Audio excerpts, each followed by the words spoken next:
All right, so now it's time to look at the Python side of things, right?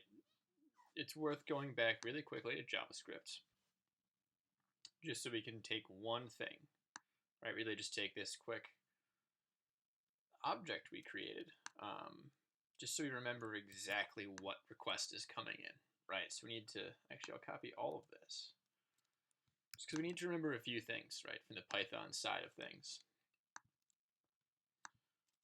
I'll do it over here to start out with. Right, we have post request. Our body, the data we get should look exactly like this: key username, key value, which should have the two values we're looking for.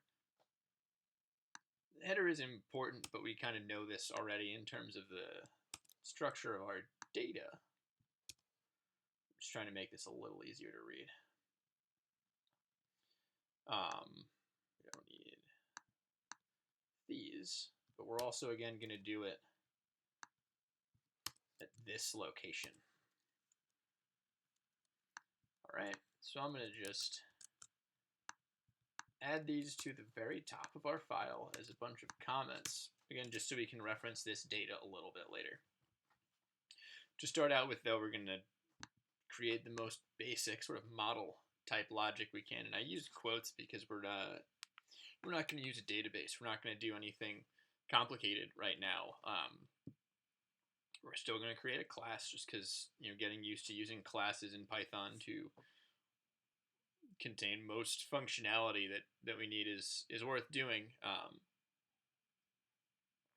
So we're going to use a class anyway, use nice object-oriented code, but ultimately it's going to be pretty basic, right? We're going to have a constructor, which obviously we need, self as our first argument no matter what, and we're just going to take in username and password.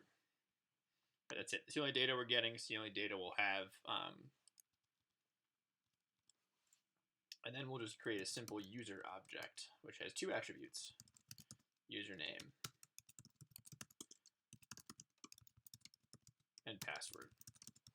Obviously, in an ideal secure situation, we wouldn't be doing this. We wouldn't use a plain text password anywhere. We would be hashing our password, doing something to sort of obscure it, just so we can.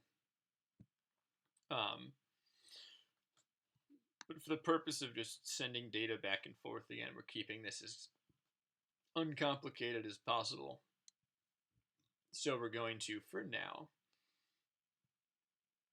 just use it this way. All right, two attributes.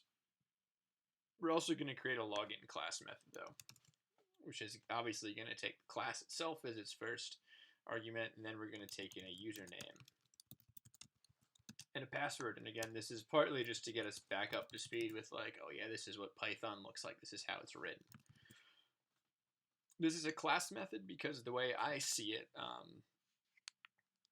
an instance is going to represent an actual user of our application.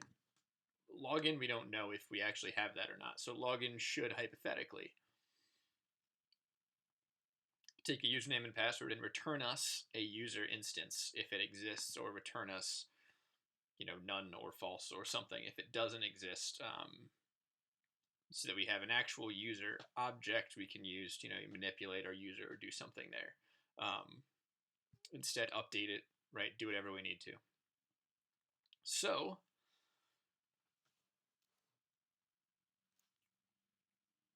I'll add a quick comment here. This is probably one place where we would hash our password, just so there's a record of it in notes if you get this, just so you know, all right, I'm supposed to be doing this. This is also a place where we would obviously, have whatever our preferred database logic looks like, something like this. Obviously, we don't have this code. We haven't imported anything. We're not using a database today. But again, we'd have in a pseudocode fashion, right, something that looks kind of like this. Again, just to jog our quick memories of, like, oh yeah, we use an actual database with persistent data. Right, that's the point of the server side kind of. Select star from. It's just a basic query. We could use a more complicated one, obviously. Users where username equals question mark and password equals question mark. Right, something basic like this. Again, depending on database, what our actual logic is, what other data we need, how secure it needs to be.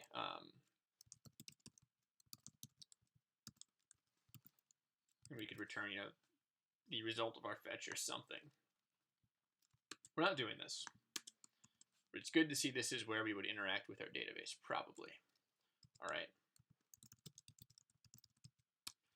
In a larger, fully functional application.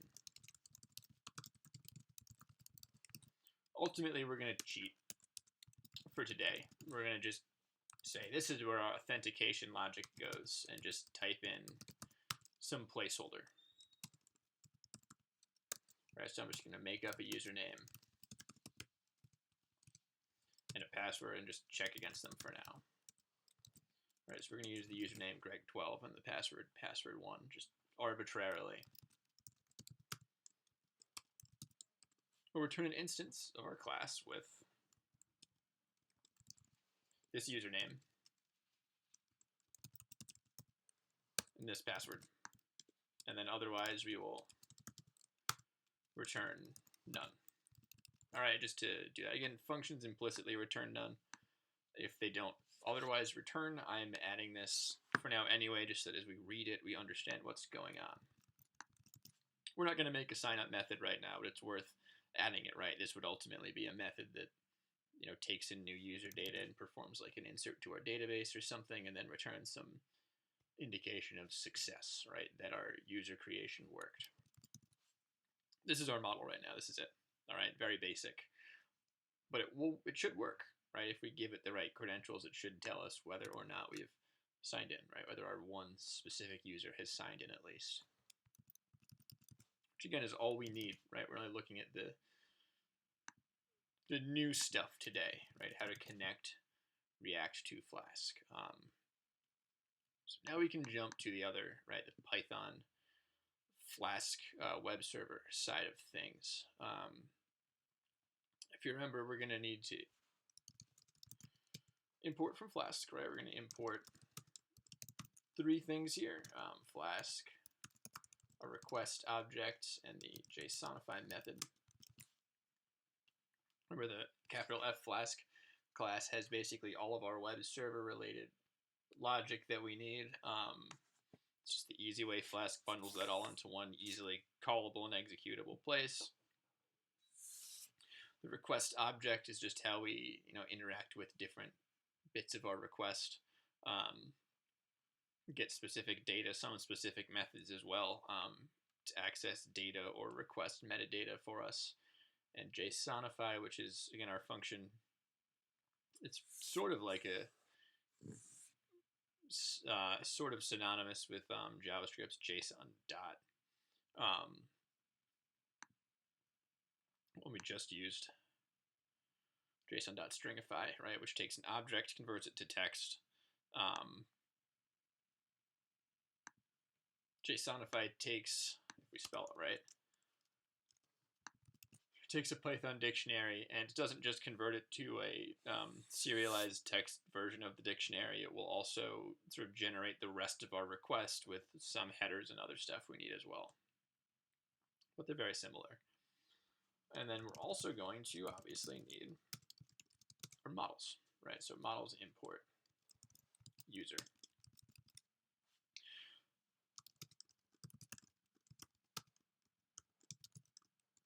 I'm just going to quickly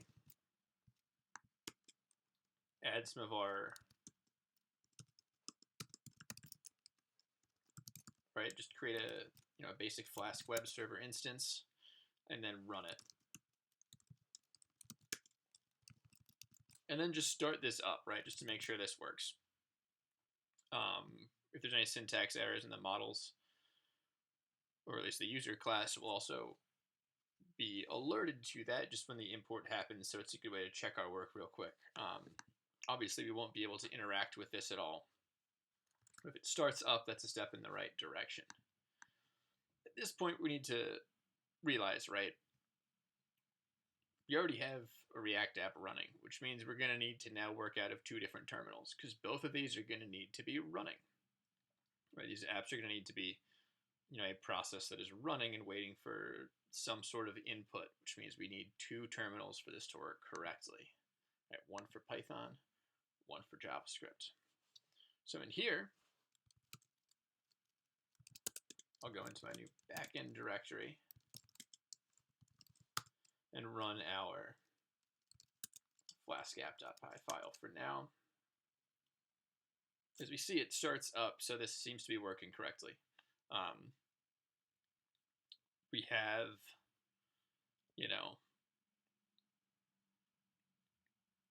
no errors. It says it's running at the correct place, so we're most of the way there. What I now need is a route, specifically at /login, all right? So if you remember from Flask, right, we use the app's route method. Usually use the decorator, right, just to make it a little easier visually for us to follow what's going on here. And that's going to need the path, as well as the allowed methods. And here we're going to only allow a post method, right? Again, we're sending a post request. We don't need to allow other types of method. And it's going to be at this location, right? So you've kind of checked off two of these boxes already. Like, all right, we're handling a post request to /login. Cool. So I'm just going to make a quick function here called login. That's all we're going to need. And if we think here, right, it's been a second since we dealt with Python, but ultimately we're going to need to do a few things. We're going to need to first, get the data from our incoming request. Once we have that, we're going to need to pass that data to our login method, right? See if we get anything back. If we do, return something indicating success. Otherwise, return something indicating failure. And there's again a lot of ways we could do these. We could even do it with HTTP status code versus data, generate some data. There's a lot of ways we could do this. Most login related logic is going to do something a little bit more complicated than just return like a username or something, right? We might create some sort of token or cookie or something that we then send to store on the client side, some sort of semi-persistent browser data that we can use to track who is logging in and why. There's a ton of different browser storage type options we can use as login tokens if we so desire. Otherwise, now that we have the ability to do that, for now we're just going to return JSON that says this works, just as a quick way to say this worked, and we'll deal with the intricacies of logging in later. Again, login is just a quick example we have. So let's start here. If you remember back, right, to get our incoming data, if it's of the type JSON, which it should be, we included the content type header as well. We can simply use the requests get JSON method. All right, and this should be able to get us back a dictionary of our incoming data. At that point, we should be able to hopefully find the data we're looking for relatively quickly and easily. Once we have this data, we should be able to call our login method. And again, it's just a user class method. So it's just going to look like this. Oops. One more time. There we go. This login method takes, if you remember, the username and a password, right? Again, the CLS obviously isn't passed, so it's just the username and the password, which we should be able to access with the username key and the password key. So we'll simply just pass these from our data, data.get username. There you got password. And again, I'm using the get method of our dictionary here, right? Because it will give us a little more, be a little more fault tolerant if someone forgot a username or forgot a password if we're not validating in React, which we're not right now. We know at the very least if one of these didn't pass, we won't get an exception. We just won't be able to log in correctly, right? 'Cause our equality, our comparisons won't work. I need to, obviously this returns something, so I'm going to need to return, right, create a variable name. I'm just going to call it auth for now. We can call it, you know, current user or requesting user or status or like literally anything that makes sense to our application, right? Something that needs to make sense though. And once we have this, we can just use conditional logic. I'm just going to go with if auth for now, just because again, it's either going to be none or a user object. I'll just leave it here for now. And we'll return a dictionary that will just for now have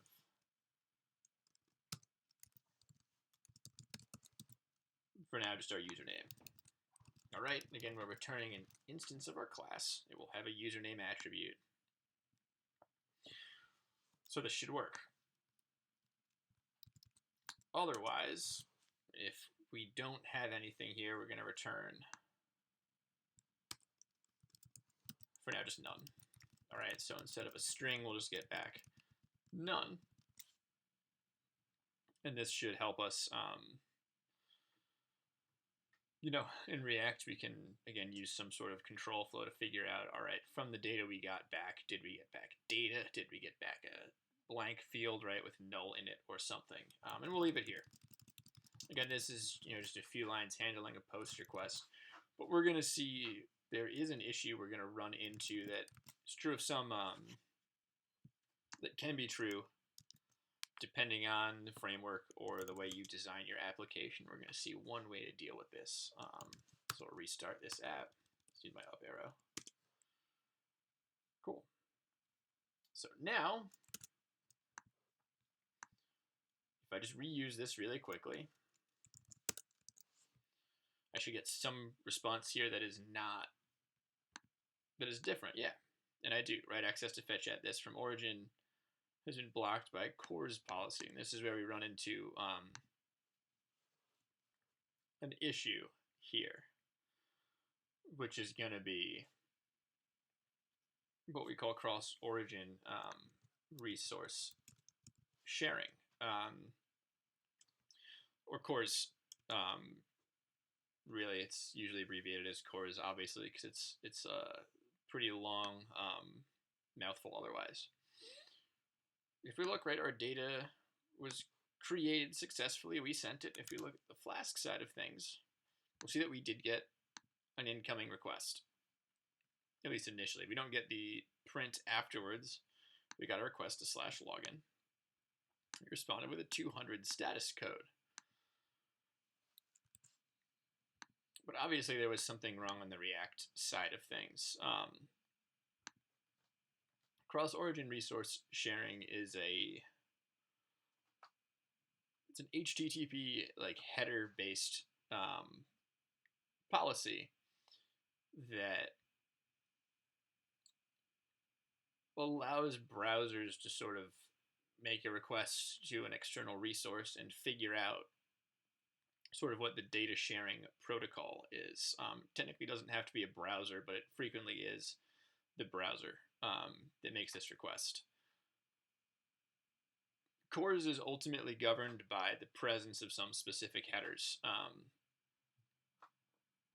because there's this access control allow origin header. There's also incoming CORS headers you can send as well that say whether or not you support CORS or are using CORS.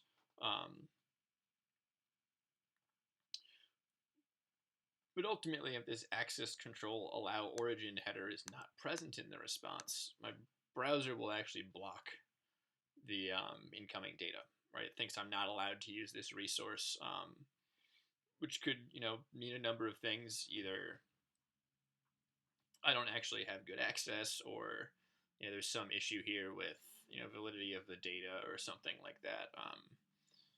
It's really a sort of a resource sharing and permissioning standard. For our purposes today, it's mostly governed by this header. You'll get more reading a little bit on the CORS and what the background of CORS is as well. There is, and there's a bunch of ways you can get around this.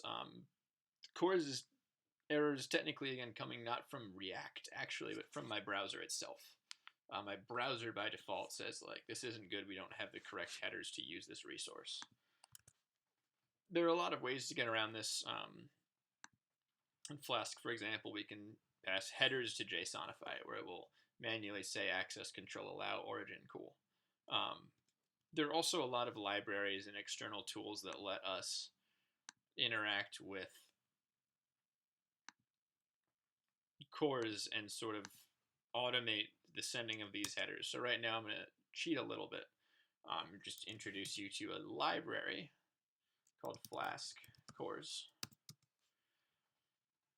which is one helpful way we can automate the permissioning of our app. So I'm going to import from this Flask CORS library this one CORS function. And to use it is incredibly simple. I just create our app instance and I pass it through this CORS function, which will essentially alter our app, our Flask app, slightly. And it will automate the sending of the access control allow origin header for every single route in our app. The library has other methods. It even has a decorator-based syntax as well if you want to permission your app's resource usage route by route. So if you don't want your whole app to just be good for anyone to request resources, or at least you don't want all browsers blocking all of the endpoints in your app, you can use this sort of like nuclear or global option to do it.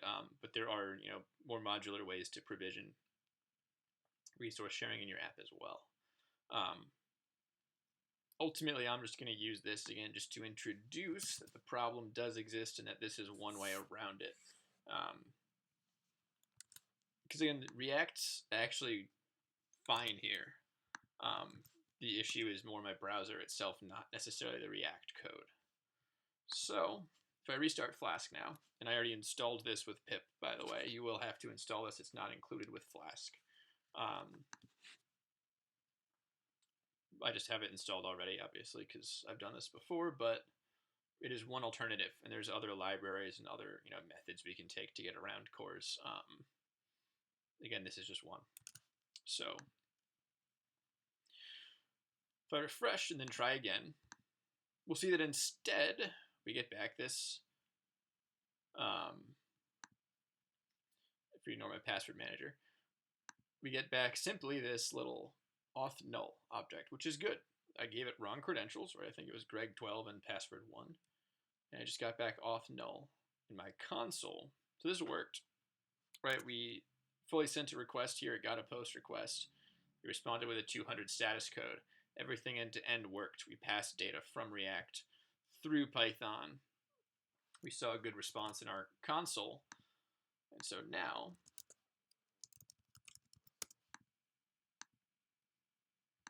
right, with the correct data showing, we actually can see, all right, we got off Greg. Awesome. Which again means that with the correct credentials, our logic worked. Obviously, the Python could be much more complicated. The React at this point could be much more complicated. The only new thing that we haven't seen yet is, again, this connection, right? This data passing between Python and JavaScript. The last thing we can do, just to jazz our app up a little bit and get some feedback out of our console, we could create a state.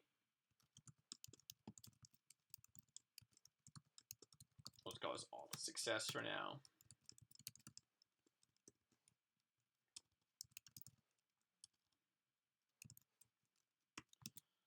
We'll deal with whether or not this worked. But we can, instead of just using, the console.log, right, to prove that our data worked, we can use state, right? So we can set auth success. Again, usually this would probably be a little more complicated logic, but at least we'll get some kind of user feedback here. Set auth success, user data dot auth, right? Again, that's the key I'm getting back. I'll save this in state. It will either be null or a string. Technically always the same string, but in general, right? Either null or a string. Which means I should be able to use, a simple ternary expression or something to render output, right? If this is null, we're good. If this is not null, if this is null, we didn't log in. If this is a string, we did. So for now, we'll just quickly put a ternary expression and say auth success question mark. We do have some truthful value, right? A string in this case. We've logged in. Otherwise, we'll just show please log in. All right, this statement. So if I save, if I refresh my app real quick, we'll see we get this please log in right here. If I type in Greg12 and password 1, and I assume I typed it correctly, right, we can see that we have some dynamic functionality, right? We could obviously do much more with this. We can change what the user sees, change the whole view of our app. Right now, we're just keeping it as this one paragraph element. All right. But again, at this point, we've actually successfully passed data, right, between React and Flask and back to React, which is sort of the cycle of how our app would ultimately be working. So we've sort of honestly cleared the last hurdle towards our application development. The only question now is, making it bigger, making it more complicated, more interesting, making it do stuff. Maybe connect it to a database, obviously, but that's something we have learned how to do already. Once we can acquire the data in Flask, we can do whatever we want on the Python side of things.